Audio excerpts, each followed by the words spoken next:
레위기 18장 24절로 30절입니다. 너희는 이 모든 일로 스스로 더럽히지 말라. 내가 너희 앞에서 쫓아내는 족속들이 이 모든 일로 말미암아 더러워졌고 그 땅도 더러워졌으므로 내가 그 악으로 말미암아 벌하고 그 땅도 스스로 그 주민을 토하여 내느니라. 그러므로 너희 곧 너희의 동족이나 혹은 너희 중에 거류하는 거류민이라 내 규례와 내 법도를 지키고 이런 가증한 일에 하나라도 행하지 말라. 너희 전에 있던 그 땅 주민이 이 모든 가증한 일을 행하였고 그 땅도 더러워졌느니라. 너희도 더럽히면 그 땅이 너희가 있기 전 주민을 토함같이 너희를 토할까 하노라. 이 가증한 모든 일을 행하는 자는 그 백성 중에서 끊어지리라. 그러므로 너희는 내 명령을 지키고 너희가 들어가기 전에 행하던 가증한 풍속을 하나라도 따름으로 스스로 더럽히지 말라. 나는 너희의 하나님 여호와이니라. 아멘. 네, 오늘의 말씀 레위기 18장 30절입니다. 한번 같이 보시죠. 그러므로 너희는 내 명령을 지키고 너희가 들어가기 전에 행하던 가증한 풍속을 하나라도 따름으로 스스로 더럽히지 말라. 나는 너희의 하나님 여호와이니라. 레위기 18장 30절. 가증한 풍속을 하나라도 따름으로 스스로 더럽히지 말라. 가증한 풍속을 따르지 말라. 천하를 호령하던 그 군왕들이 패망을 하게 된 것은 그들이 강력한 적을 만나서 사실은 패망한 게 아닙니다. 여자들 때문에 망했습니다. 은나라의 주왕은 달기라는 그 여자 때문에, 또 그 주나라의 유왕은 포사라는 여자 때문에, 그리고 당나라의 현종은 양귀비라는 여인 때문에 참 망하죠. 그리고 이 로마의 영웅 안토니우스는 애굽의 클레오파트라 때문에 망하고 맙니다. 여러분, 성경에 나오는 인물 가운데 다윗 왕도요, 밧세바라는 여인 때문에 죄를 짓게 되고 그 일로 인하여 핏값을 많이 치르게 되죠. 그리고 지혜롭던 솔로몬 왕이 그렇게 하나님을 잘 섬기던 왕이었는데 노년에 그렇게 참 어리석은 왕이 되게 된 이유가 뭐냐면 이방 여인들 때문에 그래요. 그래서 성경에 분명히 나와요. 그 많은 여자들로 인하여 하나님께로부터 마음이 떠나요. 여러분, 삼손이라는 나실인이 그렇게 자기의 그 능력을 참 아깝게 사용하지 못하고 그렇게 될 수밖에 없었던 이유가 들릴라라는 여인 때문에 그렇게 되죠. 여러분, 이렇게 사람만 그런 게 아니라요, 또 나라도 그렇습니다. 성경에 나오는 것만 보더라도 소돔과 고모라 성도요, 불과 유황불로 이렇게 망하게 된 이유가 뭐냐면 그 성의 음란함 때문에 그렇습니다. 이 가나안 땅이, 그곳에 살던 원주민들이 그 땅에서 쫓겨나게 되고 그 땅이 새로운 주인 이스라엘을 맞이하게 된 것도요, 사실은 그들의 악함 때문이라고 성경은 말하고 있어요.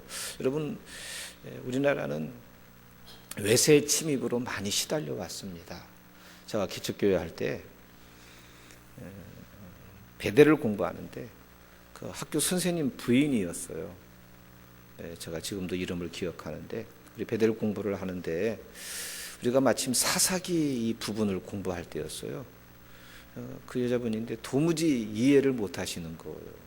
아니, 왜 다른 나라 땅을 하나님 정복하라고 하셨는지 이해가 안 된다는 거예요. 그리고 그 땅의 주민들을 진멸하고 도말하고 어린아이들까지도 싹 쓸어버리게 하시잖아요. 아니, 어떻게 그런 하나님을 믿어야 되는 거냐고. 여러분, 거기에 대하여 뭐라고 답변하시겠어요? 여러분, 신명기 9장 5절에 보면 네가 가서 그 땅을 얻으면 너의 의로움을 인함도 아니요 내 마음이 정직함을 인함도 아니요 이 민족들의 악함을 인하여 내 하나님 여호와께서 그들을 내 앞에서 쫓아내었습니다. 이스라엘 백성에게 가나안 땅을 주신 이유는요, 너의 의로움 때문도 아니래요. 너의 마음의 정직함 때문도 아니래요. 이 민족의 악함을 인하여 하나님께서 그 민족을 내어쫓고 비어진 땅을 너희들에게 내가 한번 맡겨보겠다는 거예요. 여러분, 이 이해를 여러분들이 하셔야 될 것입니다. 그 땅에 살고 있는 민족의 악함 때문에 오늘 우리가 읽은 본문의 말씀은 여러분 어디를 보시냐면 25절을 보세요. 그 땅도 더러워졌으므로 내가 그 악으로 말미암아 벌하고 그 땅도 스스로 그 주민을 토하여 내느니라. 이 땅에 살고 있던 가나안 원주민이 땅을 더럽혔대요. 그 땅이 더러워졌대요. 그래서 그 땅의 원주민을 토하여 냈대요. 여러분, 이 구절과 신명기 9장 5절이 서로 연결이 되어지죠. 그러니까 하나님이 그저 죄 없는 가나안 백성들 이스라엘이라는 도구를 들어서 무자비하게 죽이게 하신 그런 몰인정한 하나님이 아니시라는 거예요. 하나님이 그렇게 심판을 안 하셨어도 그들의 죄악 때문에 그들은 처참하게 그 땅에서 무너질 수밖에 없었다는 겁니다. 여러분, 인류 역사 속에요, 하나님은 당신의 공의가 훼손되어지게 될 때 차마 보고만 계시지 않습니다. 불의가 공의를 덮어버리게 될 때 하나님은 늘 역사 속에 침투에 들어오셔서 손을 대셨어요. 그 손을 대시는 방법이 때로는 전쟁, 때로는 자연재해, 때로는 질병, 이런 것들로 하나님은 손을 대셔서 그 불의가 공의를 덮어버리지 못하도록 하나님은 막으셨습니다. 가나안의 그 악함이 그 땅을 더럽히게 되자 하나님은 그들을 내어 토치시고 새로운 민족 이스라엘을 그 땅에 들어오게 하신 것입니다. 이렇게 설명을 드렸는데도 잘 이해를 못 하시더라고요. 그 이후에 교회를 잘 다니셨는지는 잘 모르겠는데요, 여러분, 많은 이들이 그런 의문을 갖고 있습니다. 그러니까 하나님이 손대지 않았어도 그 땅은 망할 수밖에 없었던 땅이었다라는 것입니다. 그래서 이 가나안 원주민들의 악함 때문에 그들의 땅이 더러워졌고 땅은 자신을 더럽힌 사람들을 토하여 버리고 그리고 대신 새로운 주인을 맞이하게 된 것입니다. 그래서 하나님께서 이 레위기 이제 18장서부터 27장까지는 이제 새로운 내용이에요. 1장서 17장까지는 거룩하지 못한 인생이 거룩하신 하나님을 어떻게 하면 만날 수 있는지 그것에 대하여 가르쳐 주는 부분이 레위기 전반부이고, 레위기 18장서부터 27장까지는 하나님을 만난 인생이 거룩하신 하나님과 계속적으로 지속적으로 동행하려면 어떻게 해야 되는지를 가르쳐 주는 부분이 바로 레위기 후반 부분이 되어지게 됩니다. 여러분, 우리 보통 창업보다 수성이 더 어렵다고 말을 하지 않습니까? 여러분, 많은 사람들이 애써서 힘들게 창업하고 이루어졌다가 오래가지 못해서 수성에 실패하는 경우들이 많습니다. 지난주에도 말씀을 드리지 않았습니까? 여러분, 한 3년 가게 되면 이런 자영업자나 소상공인들의 절반이 문을 닫는다고요.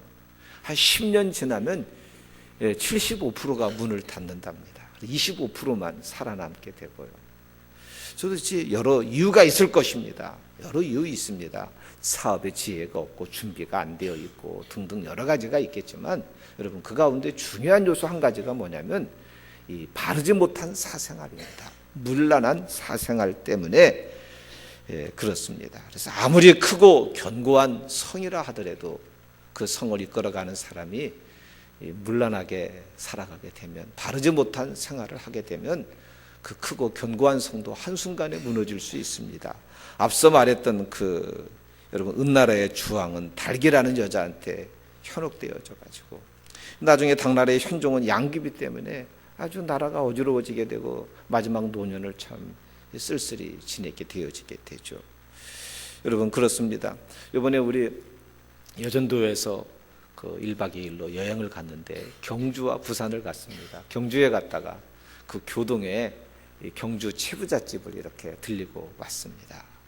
늘 제가 자주 설명을 드렸는데 정말 가서 보니까 더 새롭더라고요. 거기에 가서 보니까 육연과 육훈이 그 게시판에 이렇게 써붙여 있는 걸 사진도 찍어 갖고 왔는데, 이 집안은 1600년대 초에 경주 지방에서 처음 가문을 일으킨, 이 집의 가문을 일으킨 사람이 경주의 의병장이었던 그 최진립 장군입니다. 그 사람으로부터 언제까지요? 이 대구대와 청구대를 설립한 교육사업가 최준까지 한 10대, 또 앞뒤로 포함하면 12대, 한 300여 년간을 부를 이어온 겁니다. 여러분, 3대 부를 이어가는 것도 쉬운 일이 아닌데, 특별히 그 기간 동안에는 우리나라 아주 큰 격변기들이 많이 있었습니다. 그렇죠. 그런데 그런 나라가 격변하는 그런 상황에서도 어떻게 이 집안이 이렇게 12대 부를 이어갈 수 있었는가? 여러분, 그 비결은요, 이들의 바른 정신과 생활 자세에 있었습니다. 이 어린아이가 태어나 가지고서 글을 알 정도가 되면은 늘 아침마다 앉혀가지고 이 할아버지가, 아버지가 그 손자에게, 손 아들에게 육연과 육훈을 쓰게 했다 그럽니다. 그 육훈 몇 가지를 소개하면, 진사 이상의 벼슬은 하지 말라, 만석 이상의 재산은 모으지 말며 만석이 넘으면 사에 환원하라, 흉년에는 남의 땅을 사지 말라, 과객은 후히 대접하라. 이게 적선지가라고요. 이렇게 이런 것들이 나중에 쌓여져 가지고서 활빈당 사건 때에도 저 집은 적선지가야, 건들지 마, 부자도 그냥 부자가 아니야, 우리에게 이로운 부자야, 그래서 이 집은 손을 안 댔다고 그래요. 또 이 며느리는 시집온 3년 동안 무명옷만 입어라, 사방 백리 안에 굶어 죽는 이가 없게 하라, 뭐 이런 내용으로 끊임없이 아침마다 이것을 마음속에 새기게 했다라는 것입니다. 여러분, 어떻겠어요? 시집온 며느리가 부잣집에, 그것도 보통 부자가 아닌데 만석집에 시집오러 온 며느리가 얼마나 쟁쟁하겠습니까? 그래서 3년 동안 무명저고리만 입으라고 그랬다고 하지 않습니까? 백리 안에 거린이 없게 하고. 그러니 여러분, 그 부를 이어갈 수 있었던 비결이 무엇인지를 알 수 있을 것입니다. 여러분, 그렇습니다. 하나님의 은혜를 받는 일이 참 쉽지가 않습니다. 참 이 큰 환난 속에서 하나님의 큰 은혜로 인하여 하나님의 은혜를 입어서 하나님과의 친밀한 사귐 속에 이르게 되었습니다. 그런데 여러분, 거기서 끝나면 안 됩니다. 그 친밀한 사귐을 지속적으로 더 늘려가고 이어가야 되겠는데, 여러분, 이거를 잘 이어가지 못하시는 분들이 있습니다. 나도 과거 한때 뭐도 했어, 뭐도 해봤어, 이러고서 과거 한때 그랬으면 뭐합니까? 너가 어디에서 떨어졌는지 회개하여 돌이키라는 책망을 주님께로부터 받지 않겠습니까? 왜 그렇게 됐습니까? 이유가 있습니다. 신앙의 바른 자세를 유지하지 못해서 그렇습니다. 여러분, 거룩은 다른 게 아닙니다. 거룩하신 하나님과 계속해서 우리가 거룩한 삶을 이어가려면 세상의 가증한 풍속을 버리고 하나님의 규례와 법도를 따라 행해야만 거룩하신 하나님과 함께 할 수 있습니다. 여러분, 둘이 눈이 한순간에 멀어가지고 만나서 결혼을 했습니다. 근데 막상 살아보니까 안 되잖아요. 그러면 상대에게 맞춰야 됩니다. 그래야만 그 결혼이 지속적으로 이어갈 수 있는데, 그냥 자기 멋대로 자꾸 살면 헤어질 수밖에 없는 것이죠. 여러분, 우리 하나님의 특별한 은혜로 마음이 열려서 하나님을 만나 친밀한 그런 사귐 속에 들어갔다 하더라도 이 사귐을 계속 이어가려고 하면은 하나님의 기준에, 우리가 주인은 아니니까요, 하나님의 기준에 맞춰야 됩니다. 그 하나님의 기준이 뭐냐면 가증한 풍속을 버리라는 것입니다. 왜냐하면 거룩하신 하나님이기 때문에 거룩을 회방하는 가증한 풍속을 하나님이 기뻐하지 않습니다. 그래서 하나님 앞에 나와서도 이 가증한 풍속을 버리지 못하는 성도는 결코 하나님의 친밀함을, 경험을 유지해 갈 수가 없습니다. 여러분, 그래서 이 시간에는 가나안 땅을 더럽히고 그 땅에서 그들을 쫓겨나게 만든 그 악함, 그 가나안의 가증한 풍속에 대해서 살펴보려고 합니다. 도대체 하나님이 버리라고 한 가나안의 가증한 풍속이 뭔지, 그들은 그 가증한 풍속 때문에 그 땅을 더럽혔고 그 땅이 그들을 토하여 냈습니다. 그 가증한 풍속, 이것이 무엇인지 첫 번째가 우상 숭배입니다. 여러분, 이스라엘이 출애굽할 당시에 가나안 땅의 생활상을요 성경에서 이렇게 유추해 볼 수 있어요. 여러분, 만약에 모두가 하나님을 섬겼다면 하나님 외에 다른 신을 섬기지 말라라는 말을 하지 않았을 거예요. 이스라엘 백성들을 시내산에서 하나님께서 만나시고 그들에게 십계명을 주시죠. 가나안 광야가 그들의 살 땅이 아닙니다. 광야는 임시 훈련의 장소요. 이제 가나안 땅에 들어가 정착하고 삽니다. 그러니까 하나님은 모세를 통하여 이스라엘 백성을 훈련하실 때 가나안 땅에 들어가서 살 그들을 염려하시고 말씀을 주신 것입니다. 그러니까 하나님이 주신 십계명, 하나님 이스라엘 백성에게 주셨던 규례와 법도 속에는 결국은 가나안 땅 사람들에게 영향을 받지 않게 하기 위하여 주신 것들이 많이 있다라는 것입니다.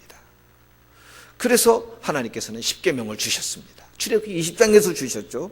그런데 신명기 5장에 보면 십계명이 한 번 더 나옵니다.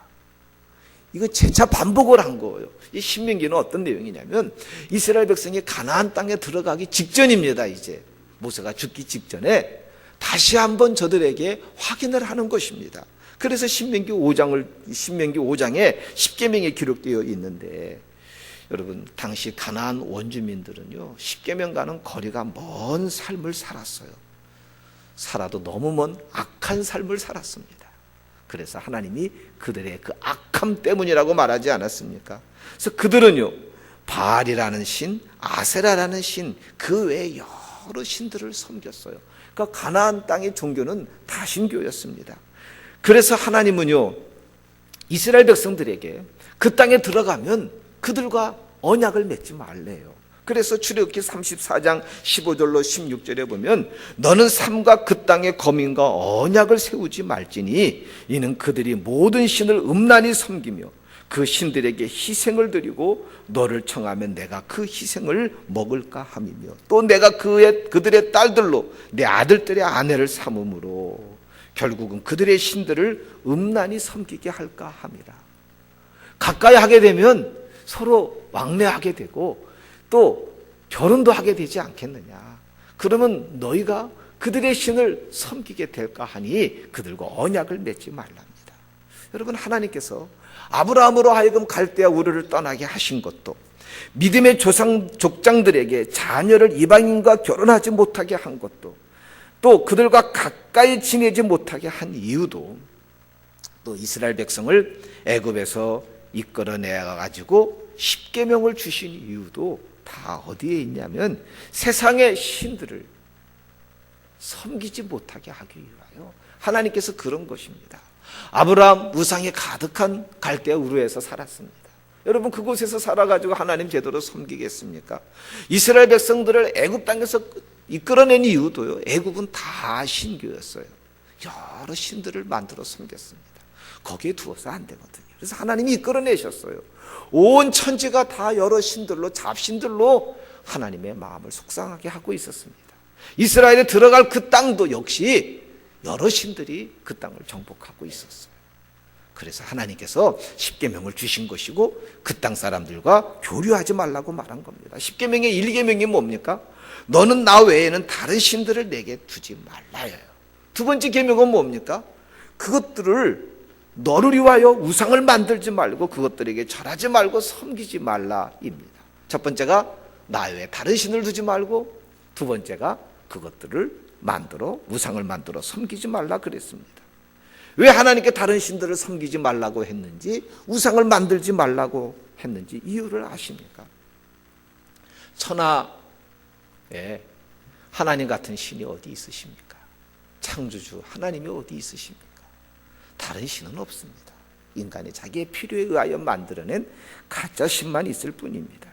여러분, 더 중요한 게 있습니다. 그런 신을 이런 돌이나 이런 나무나 또 쇠로 신부치를 만들고 사람의 형상에 만들어 섬긴다는 것은요, 이게 목적이 있어요. 하나님의 형상을 만들지 말라고 하신 거는요, 하나님은 어디에도 매이지 아니하신다는 뜻이에요. 그렇죠? 여러분, 형상을 갖는 순간에 그 신은 장소와 시간에 고정되어질 수밖에 없어요. 그러니 인간이 어떻게 해요? 골방에다가 자기의 신을 처박아 놓고 문 닫고 나와가지고 자기들 마음대로 하려고 우상을 만든 거예요. 자기들 외롭고 힘들고 어려울 때만 그 신을 도움을 받고 자기들도 마음대로 하고 싶을 때는 문 닫아서 가둬놓고요. 이러려고 우상을 만든 겁니다. 그러니까 결국 우상을 만드는 이유가 뭐예요? 자기 마음대로 하고 싶어서 우상을 만드는 것입니다. 여러분, 이런 신들을 여러 개 만들어 놨어요. 다다익선이라고. 여러분 생각해 보세요. 배우자가 한 사람인 사람하고 배우자가 여러 명인 사람 어떻겠습니까? 한 사람에게 충성할 수 있겠습니까? 배우자가 여러 명을 둔 사람은요, 결국은 모든 배우자 보고 나에게 충성하라는 뜻입니다. 그렇죠? 배우자가 10명이면 그 10명 한 사람 한 사람에게 충성하는 게 아니라 그 10사람이 나한테 충성하라는 거예요. 그러니까 결국은 여러분, 다 신교, 여러 신을 믿는 사람들, 여러 우상을 만들어 섬기는 사람들은 극히 이기적이에요. 자기중심적입니다. 나를 섬기라는 얘기예요. 또 하나님을 많은 신 가운데 하나로 전락시키는 일이 되어지는 것입니다. 자, 보세요. 이렇게 하나님을 형상화시켜서 또 다른 우상으로 만들어 섬기는 순간 하나님은 많은 신 가운데 그저 그냥 깨개제한 하나님으로 신으로 전락되는 거고, 그거를 만들어 섬기는 사람은 주인이 되고 마는 것입니다. 극히 자기중심적이 되는 것입니다. 그래서 우상을 만들어 섬기는 가증한 풍속을 떠나라고 하신 것입니다.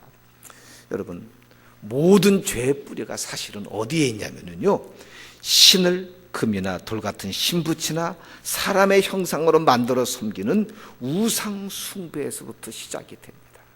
우상 숭배에서부터 사실은 이 죄의 뿌리가 여러분 거기에 놓여 있는 겁니다. 아까도 말씀드렸죠. 우상 숭배의 주인은 자기예요. 그 신이 아니에요.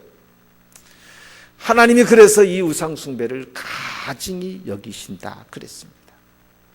여러분, 하나님을 떠난 인생들이요, 그 허전한 마음을 달래보려고 또 인생의 고비고비 어려운 순간들마다 눈에 보이는 편리한 것들로 자기의 도움을 삼아보려고 여러 우상들을 만들어 놓고요. 여러분, 또 그뿐입니까? 그와 비슷한 것들로 마음을 채우고 있습니다. 여러분, 얼마나 많이 점들을 칩니까? 한국에요, 그 역술인 협회에 가입된 역술인들의 숫자가 5만 명이래요. 5만 명. 예, 가입한 사람만 그러니 여러분, 가입하는 사람까지 포함하면 얼마나 많겠어요? 한 20만 명? 여러분, 그런다는 거예요. 그런데 옛날에는요, 그런 역술인 찾는 사람들이 좀 나이 든 사람들, 약한 사람들, 또 못 배운 사람들, 이렇게 생각이 됐거든요. 이제는 그러지 않아요. 이 인터넷의 도움을 많이 받아가지고서요, 이제는요, 어디서든지 간에 핸드폰으로도 여러분 그냥 클릭 하나만 누르면 쉽게 관상, 사주, 또 부적까지도 내려받을 수 있고요. 여러분, 이렇게 되었습니다. 그 뭡니까? 이 점으로 이렇게 해가지고서 들어가는 이 비용이요, 한 최대 한 4조 정도의 규모가 된다고 그래요. 그리고 이제는 그렇게 뭐 무지한 사람이나 그런 사람들만이 아니라 오히려 많이 배운 지성인들이 그런 일들에 관여하고 있다는 것입니다. 그리고 옛날에는 음지에 있었거든요. 이제는 TV에서나 어디서든지 간에 쉽게 만날 수가 있어요. 특별히 스포츠 신문 같은 데서는요, 더 하여간 기승을 부리는 것 같아요. 여러분, 이런 것들 함께 하는 거, 그게 바로 우상 숭배요, 가증한 풍속을 따르는 겁니다. 여러분, 재미라도 클릭하시면 안 됩니다. 재미라도 열어보시면 안 돼요. 이거 뭐 심심풀이 뭐 땅콩이지 하고서 뭐 껌이지 하고서 한 번씩 들춰보시게 되면 그 다음부터 거기에 자꾸 매이게 되어져요. 저기에 자꾸 매여가지고 하나님 음성의 귀를 기울이기보다는요, 그런 쓸데없는 것에 귀를 자꾸 기울이게 되어지게 됩니다. 여러분, 교인이라고 우상 숭배 안 하는 것이 아닙니다. 눈에 보이는 나무나 돌에 절은 안 하여도 끊임없이 이렇게 쾌락이나 건강과 물질과 아름다움을 위하여 자신들의 영혼과 인생을 팔고 있습니다. 우리 늘 듣던 말이죠. 하나님보다도 더 사랑하는 것. 여러분, 그게 나의 우상이라는 것입니다. 하나님은 이것을 가증한 풍속으로 여기십니다. 그게 있으면 하나님과의 더 깊은 친밀한 교제로 나아갈 수가 없습니다. 버리라 그럽니다. 내가 버리지 않으면 하나님이 버리게 하십니다. 여러분, 사사기 2장을 보게 되면 뒤에 띄워줄 겁니다. 이스라엘 자손이 여호와의 목전에 악을 행하여 바알들을 섬기며, 그래서 바알은 세상을 말합니다. 애굽 땅에서 그들을 인도하여 내신 그들의 조상들의 하나님 여호와를 버리고 다른 신들, 곧 그들의 주위에 있는 백성의 신들을 따라 그들에게 절하여 여호와를 진노하시게 하였으되. 여러분, 그 사주 하나 클릭하는 거, 그거 우상에게 절하는 것입니다. 그래서 하나님을 진노하게 하신대요. 결국은 그들이 여호와를 버려요.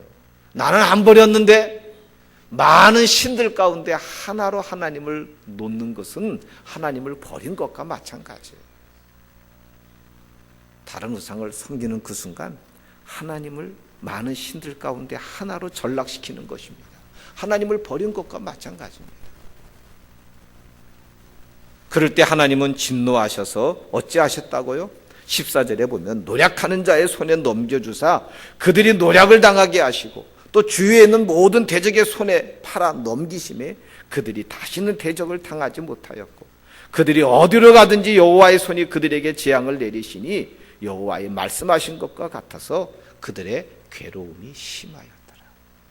저는 사사기 2장 11절로 15절의 말씀을 예수 믿고 나서 우리 집이 왜 이렇게 힘들었는지 그 원인을 여기서 찾았어요. 세상에 좋아서 하나님 버리고 10여 년간 떠나 살았더니 괴로움이 심하였더라. 내가 이 가증한 풍속을 버리지 않으면 하나님께서 버리게 하십니다. 그때는 내다 버리는 수고를 하셔야 됩니다. 두 번째요, 하나님이 말씀하시는 가증한 풍속이 뭐냐면요, 바로 악행입니다. 악행이란 다른 게 아니에요. 이건 주변의 사람들에게 못되게 구는 행동을 가리켜 악행이라 그럽니다. 아까 말씀드렸죠? 우상 숭배는 결국은 자기가 주인이 되는 거예요. 자기를 위하여 신을 금붙이나 돌붙이로 사람의 형상으로 만들어 한 곳에다 두고 섬기는 겁니다. 이제 내가 마음대로 할 수 있어. 내가 마음대로 문도 열고 문도 닫고, 이제 그 신은 나에 의하여 움직여지는 그런 대상밖에 안 되는 거. 그 우상을 섬길수록요, 극히 이기적인 사람이 돼요. 자기중심적인 사람이 돼요. 그래서 어떻게 되냐면 다른 사람의 생명, 다른 사람의 재산, 다른 사람의 인권에 대하여 관심이 없어요. 심지어는 다른 사람의 생명과 재산과 인권을 나의 이익과 쾌락을 위하여 이용을 하게 되어지기까지 합니다. 여러분, 가나안 원주민들은 어땠습니까? 그래서 오늘 본문에 보게 되면 너는 결탄코 자녀를 몰렉에게 주어 불로 통과하게 하므로, 아니 자기 자녀를 몰렉이라는 신에게 제물로 바치는 거, 이유가 뭐겠어요? 자기들의 목적을 이루기 위하여, 자기의 소원을 성취하기 위하여 자기의 자녀마저도 몰렉에게 불태워 드릴 정도면 여러분 얼마나 이기적인 겁니까? 결국은 남의 생명, 남의 재산, 인권에 대하여 조금도 관심도 없고 오히려 자기의 이익을 위하여 악용을 하고 사용을 하는 것입니다. 여러분, 그런데 보세요. 10계명의 후반 부분을 보게 되면 5계명서부터 10계명까지는 다 옆에 있는 사람들의 관계에 대한 이야기입니다.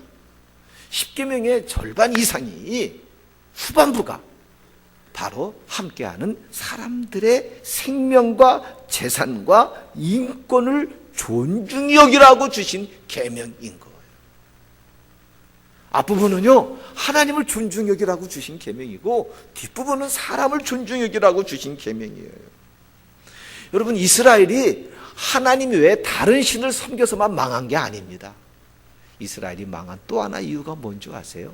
악행 때문에 망했어요. 에스겔서 28장 18절에 보면 네가 제약이 많고 무역이 불의함으로 네 모든 성소를 더럽혔으며 네 무역이 불의했대요. 돈을 벌기 위하여서 수단 방법 가리지 않고요, 다른 사람들의 생명과 인권과 그들의 재산을 피해를 끼쳤다는 거예요. 그러니까 우상을 섬겨서만 하나님이 이스라엘을 심판하신 게 아니에요. 악행을 행하여 심판하신 거예요. 여러분 호세아 14장 1절에 이스라엘아 네 하나님 여호와께 돌아오라. 네가 불의함으로 인하여 엎드려졌느냐. 여기서 불의가 뭐냐면요, 공의롭지 못했다는 거예요. 공의는 사람과의 관계거든요. 여러분 오늘 본문 30절에 가증한 풍속을 버리라는 뜻은 뭔 줄 아세요? 이웃에 대한 악행을 금하라는 거예요. 그거 잊고서는 하나님과 친밀한 관계를 계속 이어갈 수 없다는 거예요. 그래서 이 마태복음에도 나오지 않아요? 너희가 제단에 제물을 드리러 나아가다가 혹시 형제와 불목한 일이 있거든 먼저 형제와 화해하고 나와서 하나님 앞에 제물을 드리라 하지 않았습니까? 여러분 하나님께서 십계명의 절반을 이웃의 생명과 재산과 인권을 존중히 여기는 계명을 주신 것도 이런 악행을 막기 위함이고요. 우리 5대 제사 가운데 속건제 기억하시죠? 속건제가 뭡니까? 이 속건제는요, 이웃의 재산, 이웃의 생명, 이웃의 인권을 손상을 끼쳤을 때 그것에 5분의 1을 더하여 갚고 하나님 앞에 예배드리래요. 하나님이 5대 제사 가운데 속건제를 주신 것도 이웃에 대한 악행을 멈추게 하기 위함입니다. 여러분 예수님께서 마태복음 7장 12절에 이 구절을 가리켜 황금률이라고 그래요. 왜 황금률이라고 했는지 그 이유가요, 뜻이 심오하여 인생에 유익한 잠언이라서 황금률이라고 그랬고요. 3세기 로마 황제 세베루스 알렉산드르가 이 문장을 금으로 써서 거실백에다가 딱 써붙여놔서 황금률이라고 불려졌다고 그래요. 그래서 여러분 이 구절은 우리 마태복음 7장 12절에는 뭡니까? 이렇게 하라로 나오죠. 무엇이든지 남에게 대접받고자 하느냐? 그러면 너도 그렇게 대접하라라고 말하고 있지만 외경인 토비서에서는요 뭐라고 나오냐면 네가 싫어하는 일은 아무에게도 행하지 말라 이렇게 나와 있어요. 여러분 참 성경에 우리 기독교의 윤리를 다 한 번에 요약해서 표현해 주는 중요한 구절이 바로 마태복음 7장 12절입니다. 한번 우리 같이 한번 읽어봅시다. 그러므로 무엇이든지 남에게 대접을 받고자 하는 대로 너희도 남을 대접하라. 이것이 율법이요 선지자니라. 무슨 얘기예요? 너 싫어하는 거 남도 싫어하니 하지 말아라. 너 네가 받기 원하는 거 남도 받기 원한다. 남들이 나를 인정해주고 칭찬해주면 좋죠. 그런데 왜 남은 한마디도 자꾸 이렇게 상치기만 나고 혈기만 부리고 무시하고 그리고 나만 대접해달래요. 여러분 아니라는 거예요. 그래서 악행은 뭐냐면 내 이웃의 생명, 내 이웃의 재산, 내 이웃의 인격 이런 것들을 무시하고 홀대하고 그들을 상처를 주는 것, 이게 악행이에요. 여러분 우리가 그거를 생각해야 됩니다. 그거를 버리래요. 그게 가증한 풍속이래요. 그거 버려야 하나님과 친밀한 관계를 이어갈 수 있다 그럽니다. 여러분 예수님이 공생의 기간 동안에 십자가를 통하여서 우리에게 보여주신 중요한 메시지가 뭔지 아세요? 하나님이 차별하는 사람이 없어요. 그 베데스다 연못가에 38년 된 환자 스스로도 그 물속에 못 들어가고 남들도 그를 옮겨서 물속에 집어넣을 사람이 없는 거예요. 자기 자신도 왜 다른 사람에게도 다 버림받은 사람인데 예수님은 그 사람에게 찾아와서 그 사람을 고쳐주세요. 무슨 얘기예요? 우리 예수님 사람을 껍데기로 안 본다는 거예요. 있는 그 자체로 보시고 한 영혼 한 영혼을 사랑하신다는 거예요. 그 위에서 십자가에서 죽으셨어요. 우리가 교회에서 차별할 사람 한 사람도 없어요. 여러분 만약에 에이즈 환자가 우리 교회 온다면 여러분 어떻게 해야 되겠습니까? 동성애자가 우리 교회 온다면 어떻게 하겠습니까? 여러분 이거 쉽지 않은 이야기예요. 제가 옹호하는 건 아닙니다. 그러나 우리 주님은 그 사람들마저도 저는 받았다고 생각을 합니다. 예. 그런데 내 이익을 위하여 내 편리를 위하여 다른 사람의 생명과 인권과 재산을 여러분 침해한다면 하나님 기뻐하시겠어요? 여러분 그게 가증한 풍속입니다. 그거 버려야 된다고 말하고 있습니다. 여러분 이제 세 번째로 여러 신들을 섬기는 사람들은요 좀 성생활이 개방적일 수밖에 없어요. 아까도 말씀드렸죠. 한 아내와 한 남편은 서로에게만 충성합니다. 그러나 여러 남편 여러 아내가 있는 사람은요 어떻겠습니까? 성적으로 해방될 수밖에 없습니다. 그래서 다신교를 섬기는 사람, 여러 신들을 섬기는 사람 성생활이 문란합니다. 일본이 우리나라도 만만치 않지만 일본이 성적으로 그렇게 문란한 이유가 그들은 여러 신들, 수십만의 신들을 두고 있습니다. 여러분, 하나님께서 이스라엘 백성들에게 레위기 18장 6절로부터 18절의 내용을 한마디로 말하면 근친혼을 하지 말라는 겁니다.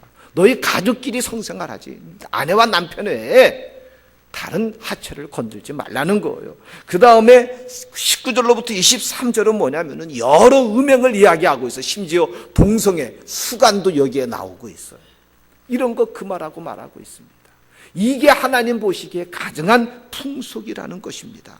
여러분, 이 구절을 보게 되면 이스라엘 백성들이 행해서 그렇게 하신 게 아니라 들어가 살 가나안 땅의 사람들이 그렇게 성적으로 문란하게 살고 있어요. 그래서 그거 본받지 말라고 말씀하신 거예요. 그러니 그들의 성생활이 얼마나 문란했는지를 알 수가 있습니다. 결국 여러분 24절에 너희는 이 모든 일로 스스로 더럽히지 말라. 이 모든 일이 뭐겠어요? 앞에서 말했던 악행과 우상 숭배와 그리고 여기 성적인 타락을 말합니다. 성적으로 문란한, 심지어 뭐 어머니, 아버지, 장인, 장모 이런 것도 구분 못하고, 그리고 뭐 짐승도 구분 못하고 남자 여자도 구분 못하고 아무렇게나 그냥 그렇게 사는 거예요. 이런 일로 너를 더럽히지 말래요. 그래서 그 땅이 더러워져서 그 땅이 쫓아내었다는 것입니다. 그래서 26절 28절도 너희도 그들의 가증한 풍속을 따라 행하면 그 땅이 더럽혀져 너희를 토하여 낼 것이라 그럽니다. 여러분, 오늘날 우리나라 이 성적으로 타락은요, 이루 말할 수 없습니다. 뭐 세계 최고의 우리 초고속 인터넷을 자랑하는데 그 이면에 아이들이, 중학교 아이들 스마트폰만 사주면은요, 그때부터 스마트폰 안에 들어있는 게 다 야한 것들이고요. 우리 2004년도 조사에 의하면은요, 연간 성매매로 오간 화대가 24조 원대가 된다. 10년 전에 보통 이 20대에서요 64세까지 남성 성인 인구의 20%가 월 평균 4.5회 정도의 성 서비스를 구매했다는 계산이 나옵니다. 젊은 여성 25명 가운데 1명이 매매춘 산업에 종사하고 있다는 것입니다. 여러분, 이거 걱정스럽지 않습니까? 결국은 여러분, 이 가나안 땅에서 가나안 원주민이 쫓겨나게 된 결정적인 원인이 바로 이 성적인 문란함 때문에 그 땅이 더럽혀져서 그 땅이 그들을 토하여 냈대요. 그 땅이 그들을 토하여 냈대요. 그러니 너희도 그 땅에 들어가서 토함을 받지 않으려면, 토하여 냄을 받지 않으려면 그들의 가증한 풍속을 따르지 말래요. 근데 여러분, 이런 성적인 타락의 뿌리가 어디 있다고요? 하나님 외에 다른 신들을 섬김으로 말미암아 시작이 된 겁니다. 그러다 보니 자기가 극히 자기 중심적이 되고 이기적인 존재가 되어져요. 남의 생명, 남의 재산, 남의 인권 상관없어. 이제는 나를 위하여, 내 쾌락과 이익을 위하여서는 자주 마음대로 움직이는 겁니다. 그리고서 그것을 어디다 푸냐면 성적으로 푸는 겁니다. 이 세 가지가 밀접하게 연결이 되어 있어요. 우상숭배, 악행, 성적 타락. 이게 바로 하나님께서 기뻐하시지 않는 가증한 풍속입니다. 여러분, 오늘은 예입니까? 예가 아닙니다. 아주 찰거머리처럼 우리를 붙어 다니고 있습니다. 여러분, 무섭습니다. 뗄래야 뗄 수 없는 아주 찰거머리. 어떻게 표현을 해야 되나요? 이 콜타르라고 해야 되나요? 여러분, 아스팔트 그 검은 거 있지 않습니까? 다 달라붙어서 떼어지지 아니하는 것들로 우리를 조여내고 있다라는 것입니다. 어떻게 하면 여기서 벗어날 수 있습니까? 여러분, 기독교 철학자 그 키엘케고르가 매친의 유혹을 받은 적이 있답니다. 그것 때문에 고민하다가 그가 깨달은 바가 있었어요. 그래서 그의 일지에 이렇게 기록을 했습니다. 마음의 깨끗한, 진정한 마음의 깨끗함은 오직 한 가지 목적에 몰두하는 데 있다. 바로 신적인 목적, 하나님의 목적에 몰두할 때 내 마음이 깨끗해지는 것을 느낀다. 여러분, 그거 떨쳐내기 쉽지 않습니다. 방법은 어떻게 해야 되냐면 선한 일에 바빠야 됩니다. 교회 와서 봉사하는 거, 그거 굳은 일 왜 하는지 모르겠어. 그거 안 하는 대신에요, 뭐 하고 있습니까? 죄 짓는 일, 가증한 풍속 쫓고 있습니다. 그러니까 부지런히 교회 와서 봉사하고요. 선한 일 봉사하고요. 여러분 의의 병기로 자꾸 내 삶을 내 시간을 드리고 물질을 드리고 쓰셔야 돼요. 훌륭한 목사, 능력 있는 목사는 뭐냐면요, 성도들로 하여금 의의 병기로 그들의 몸과 시간과 물질을 쓸 수 있도록 자꾸 이끌어주는 목사가 훌륭한 목사예요. 능력 있는 목사입니다. 아, 우리 교회들 사회생활 잘해야 돼 이러고 내버려두는 목사 훌륭한 목사 아니에요. 거기 나가서 뭐 하고 있어요? 다 가증한 풍속을 따르고 있어요. 결국은 하나님 등지고 나중에는 하나님에 의하여 내어 토침을 받는 자들 돼요. 주일 오후 예배 나오다가 안 나오는 사람, 수요 예배 나오다가 안 나오는 사람 어디가 있냐면 가증한 풍속을 지금 쫓고 있는 거예요. 결국은 하나님에 의하여 내어침을 받는 한순간 한순간 자리로 가고 있는 것입니다. 여러분 기억하세요. 우리의 몸을 의의 병기로 부지런하게 여러분 들이실 수 있기를 바랍니다.